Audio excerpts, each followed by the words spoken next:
Out-of-state buyers. 5 tips for helping them in a hot seller's market.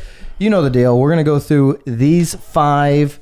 This is an Inman article. We'll link it up. John Glutch. And we'll go through these 5 and we'll say if they're a racket or not. Okie doke. All right. So out-of-state buyers, this is 5 tips for helping them in what's a hot seller's market. Certainly in our market, it is just that. Yeah.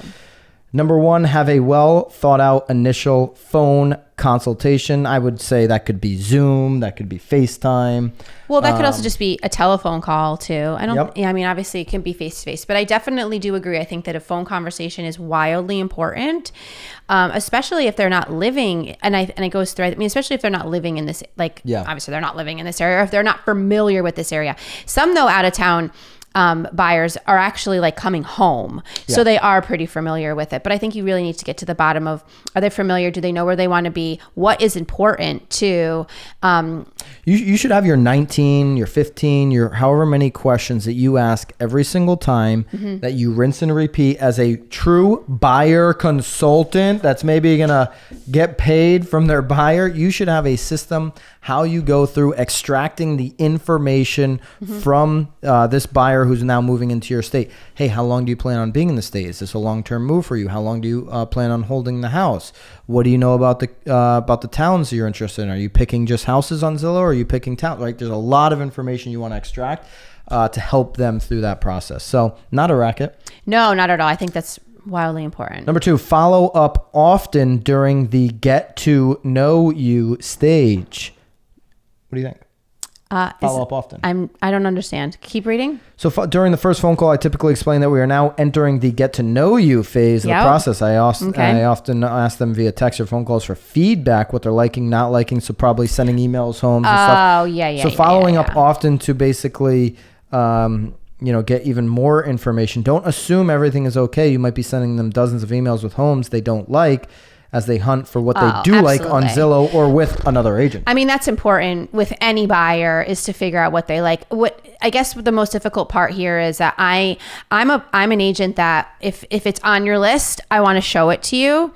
I can't tell you how many times buyers have wanted to take things off their list, and then we go look at them and then they end up buying them.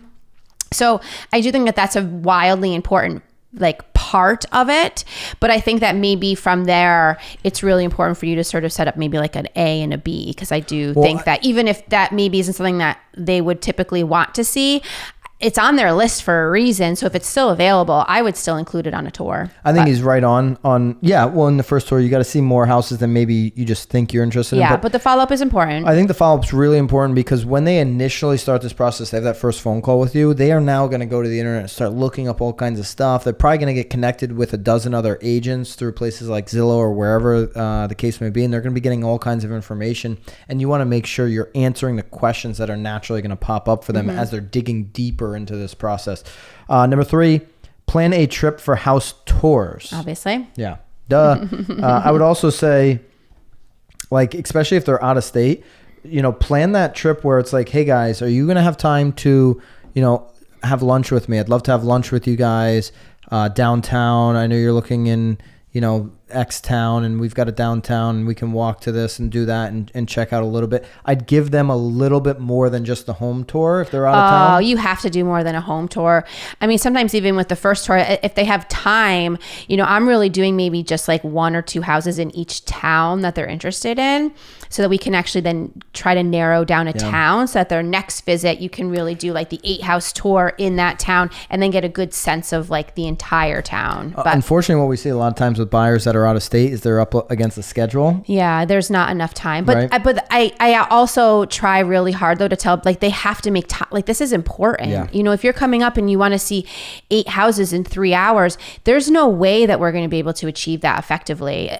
I mean, bring snacks at the very least, but you're going to need it. I feel like for it to be helpful, at least 2 days. Make offers on homes they like even before they come to town.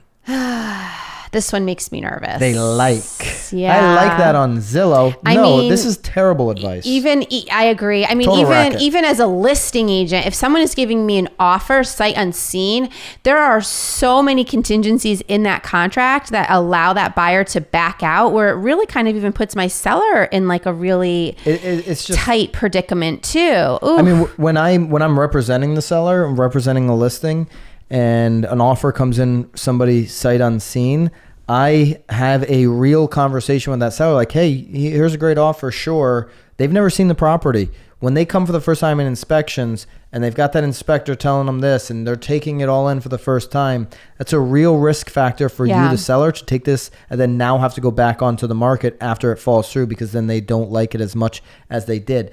I'm looking. I did have a buyer this year though that bought their sight unseen, but they actually never even saw the house until after it closed. Mm-hmm. So there wasn't even anything in between like the offer and the closing that would have even like that they would have stepped foot in it to like. But that's the beauty of right now though. There's FaceTiming, there's Zoom calling, there's so many things that these buyers can actually see, where I don't think it would necessarily be as unseen as maybe in the past. But I'm constantly looking at properties, on the MLS in Florida. And when I'm down there, I'm getting in and I'm looking at them in person. And very often, the ones that I thought I was really going to like, and these are in communities that I know the floor plans. I know a lot about the community. Mm-hmm. I know a lot about these homes, and that, however many different types of floor plans are being offered, because these communities, you have like, 6 or 7 different floor plans and they're just kind of rotating them through.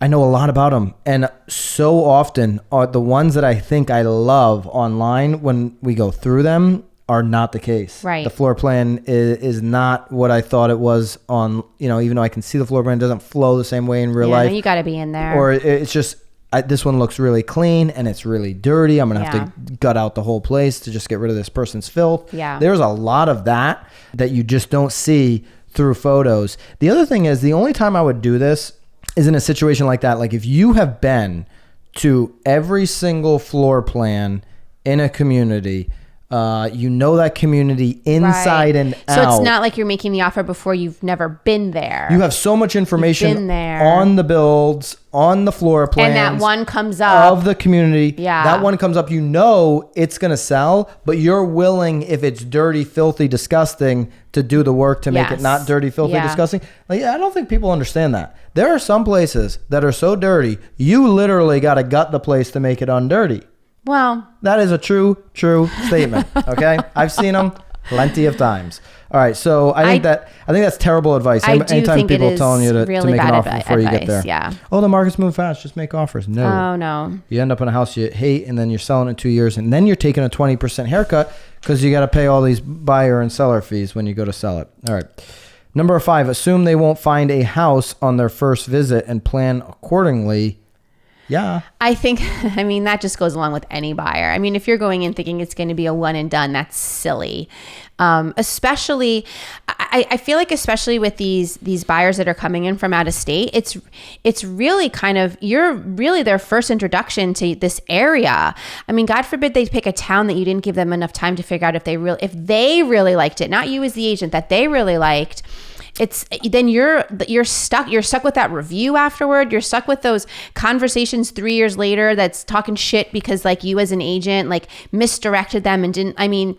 You cannot push anybody on their first visit. I've lived in Connecticut, born and raised my entire life.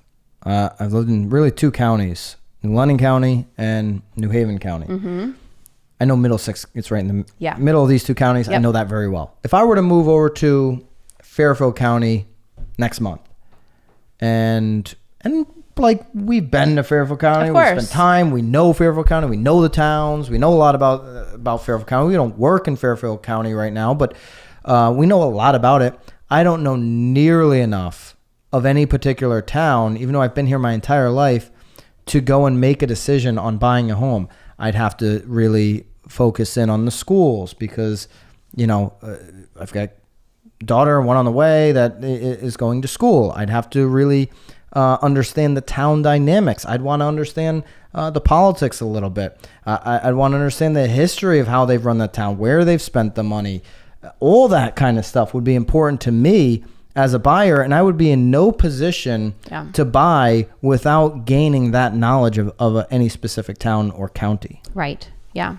So, right. I mean, so that one's not a racket, but I do think that I agree. I think that that's just a given. 4 for 5, John. 4 for 5 non-rackets. Good job. Well done. Good article. We'll link that one up.